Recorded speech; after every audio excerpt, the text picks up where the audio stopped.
The message came at 2 a.m. station time. I was in a rented berth on Tarsa Station, waiting for a part shipment that had been delayed 3 times. The walls were thin. The bed was hard. The coffee machine had given up 3 days ago. I was not sleeping. I had not slept well since Crown Gate 7. The nightmares had come back. The old ones. The ones with smoke and broken glass, and a hallway that never seemed to end. My phone buzzed. A scrambled transmission. Encrypted. Sovereign priority. That was not normal. Sovereign priority meant Earth had something important to say. Something urgent. Something they did not want anyone else to hear. I answered. A face appeared on the screen. A woman, older than me, gray hair pulled back tight, eyes that had seen too much and trusted too little. She wore a Terran recovery service jacket with no rank insignia. That was deliberate. People who did not want to be identified often left their rank off. Mr. Parker, she said, my name is Deputy Marshal Kira Saito. I need your help. I sat up straighter. My help. That was not a sentence I had expected to hear from a recovery marshal. They were the ones who helped people. They were not the ones who asked for it. What kind of help, I asked. She was quiet for a moment. Then she said there is a facility on the edge of Dominion space. A research station. Officially, it studies deep space anomalies. Unofficially, it holds survivors. My blood went cold. Survivors. That word again. That word I hated. What kind of survivors, I asked. Asterian survivors. I felt the room tilt. I had spent 34 years trying to forget Asteria. 34 years trying to bury the memories of smoke and broken glass, and the hallway that never ended. And now someone was telling me that there were others who had survived, others who had been hidden away in a facility for decades. How many, I asked. She hesitated. That was worse than the answer. That meant the number was bad. That meant the number was something she did not want to say out loud. 19, she finally said. 19 survivors. All from the same transport as you. All children. All placed in the facility after the disaster. They have been there for 25 years. I felt something break inside me. 25 years.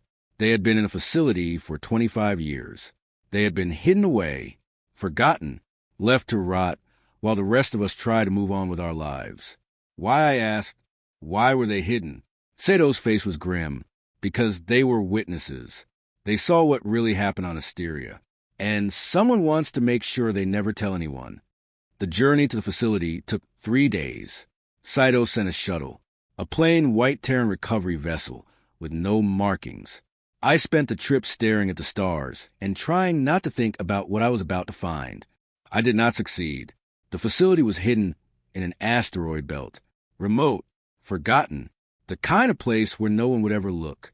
It was small. A cluster of modules connected by narrow corridors. It looked like a prison. It looked like a tomb. Saito met me at the docking bay. She looked tired. She looked like she had not slept in weeks. This is it, she said. This is where they have been keeping them. I looked at the facility. It was cold, sterile, the kind of place that had never known warmth. How did you find them, I asked. A whistleblower. Someone inside the facility contacted us.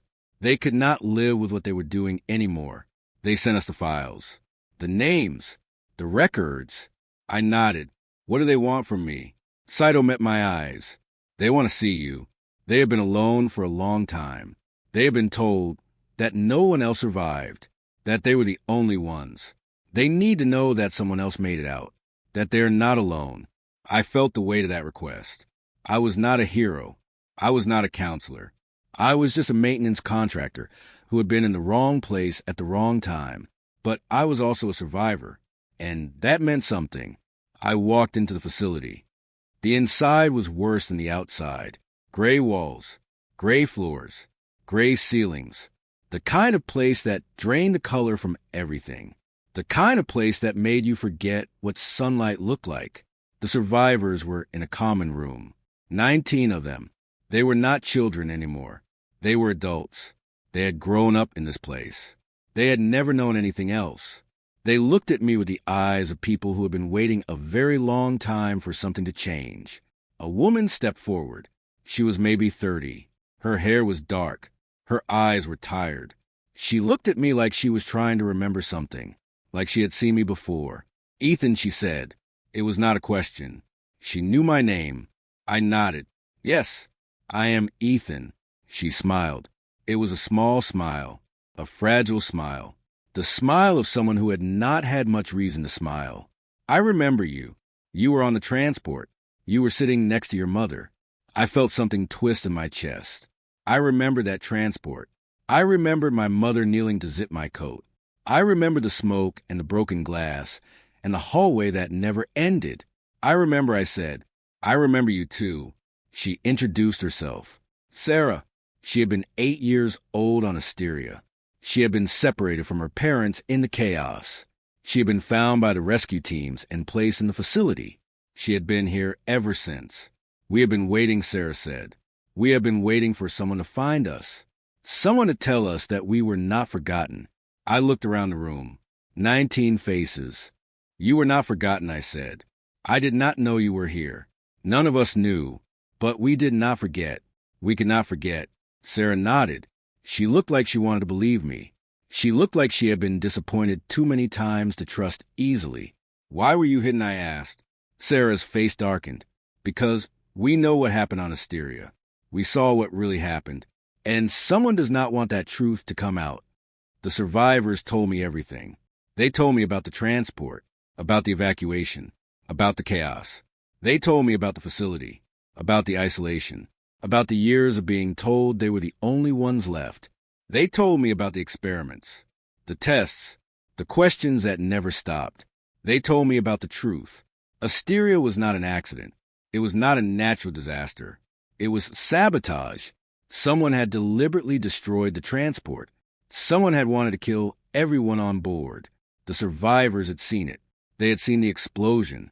They had seen the ships that fired the weapons. They had seen the faces of the people who had done it, and they had been hidden away to keep them quiet. I listened to their story and felt the anger build inside me. Anger at the people who had tried to kill us. Anger at the people who had hidden the truth. Anger at the people who had kept these survivors locked away for 25 years. Who did it, I asked. Who was responsible? Sarah looked at me. Her eyes were hard. Her voice was steady. The Veer Dominion. It was the Veer Dominion. They wanted to start a war with Earth. They wanted to blame the Hollow. They wanted to use Asteria as a justification for invasion. I felt the world shift. The Veer Dominion. The same Dominion that had humiliated me in Crown Gate 7. The same Dominion that had allowed Lord Cavros to mock me. The same Dominion that had been hiding this truth for 25 years. We need to get you out of here, I said. All of you, we need to get you to Earth. We need to tell the galaxy what happened. Sarah shook her head. It is not that simple. There are guards. There are protocols. The facility is designed to keep us here. We cannot leave. I looked at her. I thought about the black passport in my pocket. I thought about the power it carried. I thought about the promise Earth had made to protect its people. Watch me, I said. The guards were not expecting resistance. They had been keeping the survivors contained for 25 years. They had never had to fight anyone. They were not ready for me. I walked out of the common room with my passport in my hand. I walked toward the main security station.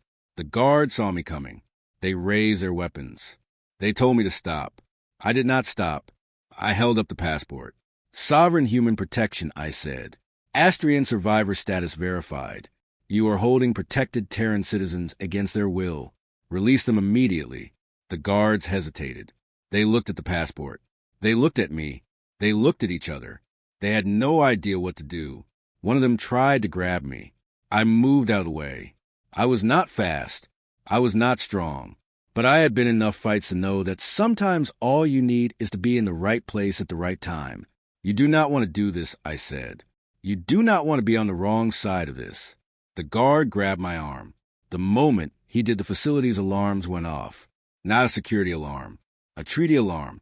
The kind of alarm that triggered when a Terran sovereign protection protocol was violated. I smiled. I had not planned that. The passport did it on its own. It was watching. It was waiting. It was ready to protect me. The guard stepped back. They looked at the alarms. They looked at the flashing lights.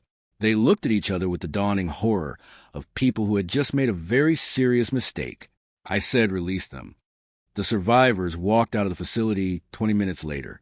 They were blinking in the light. They were breathing fresh air. They were free for the first time in 25 years. Sarah walked beside me. She was crying. She was not trying to hide it. She was just letting the tears fall. "Thank you," she said. "Thank you for coming for us." I looked at her. I thought about the transport.